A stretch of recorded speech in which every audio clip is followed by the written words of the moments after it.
मित्रांनो, महाराष्ट्राच्या राजकारणामध्ये अतिशय नाट्यमय घडामोडी घडत असताना पडद्यामागे सध्या दिसत आहेत आणि येणाऱ्या काळामध्ये आणखी काही राजकीय धक्के सहन करण्यासाठी आम्ही सर्वांनी तयार राहिलं पाहिजे। कारण महायुतीमध्ये उदय होत आहे आणि अनेक न्यूज चॅनल्स वरती आपण बातम्या पाहिल्या असतील, ज्यामध्ये खास करून संजय राऊत आणि विजय वडेट्टीवार यांनी उल्लेख केलेला आहे की महायुतीमध्ये उदय होत आहे। आणि मी देखील मागील काही तासांपासून ही सर्व माहिती मिळवण्याचा प्रयत्न केला, त्यामधून अतिशय धक्कादायक माहिती मला समजलेली आहे।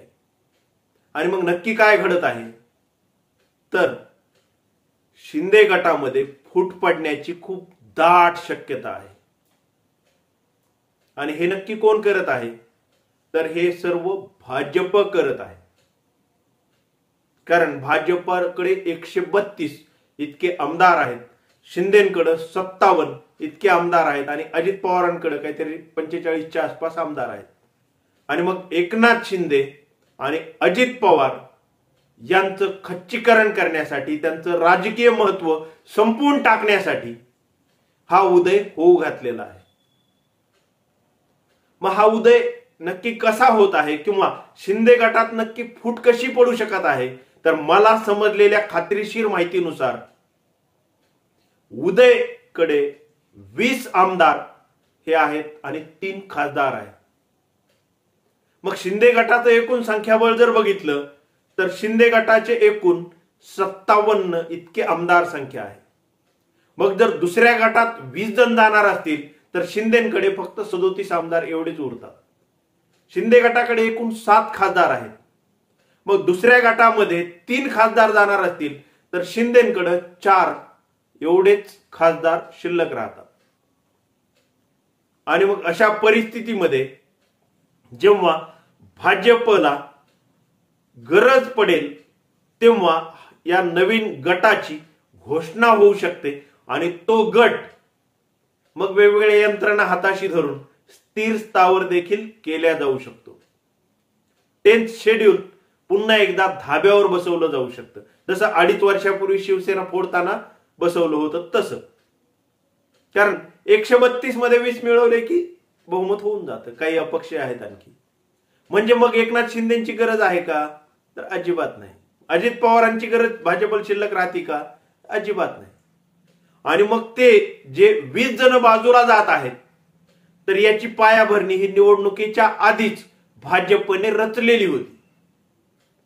मग ती रचलेली नक्की कशी होती ते समजून घेत असताना तुम्ही एक गोष्ट लक्षात घ्या की विधानसभेवेळी भाजपने नक्की काय केलं तर शिंदेंना जागा लढवायला दिल्या, अजित पवारांना जागा लढवायला दिल्या। फक्त जागाच दिल्या नाही तर त्यांनी त्यांची माणसं देखील लढायला दिली। म्हणजे अजित पवारांना काहीतरी 7-8 उमेदवार दिले होते आणि शिंदेंना काहीतरी 12-14 उमेदवार दिले होते। आणि त्या भाजपच्या माणसं शिंदे गटात गेले, अजित पवारांच्या गटात गेले आणि ते निवडून देखील आलेत, आमदार देखील झालेत। आणि शिंदे गटात जे 57 आमदार आहेत त्यापैकी 10 आमदार हे भाजपमधून शिंदे गटात आलेले आहेत। आणि मग ते भाजपचेच माणसं आहेत, फक्त ते शिंदे गटातून आमदार आहेत। आणि मग जी 20 ची संख्या मी सांगत आहे त्यामध्ये हे 10 लोक पण आहेत। म्हणजे 10 ऑलरेडी भाजपचे आहेत आणि शिंदेपासून 10 जणही दूर गेलेले। मग गेलेले नक्की नाव देखील काही दिवसांनी कळतील आपल्याला, ते नाव देखील मी पुढील व्हिडिओमध्ये नजीकच्या काळात सांगेल। परंतु मग मंत्रिपदांवरून नाराज असलेल्या काहींची तिथे असण्याची 20 जणात दाट शक्यता आहे।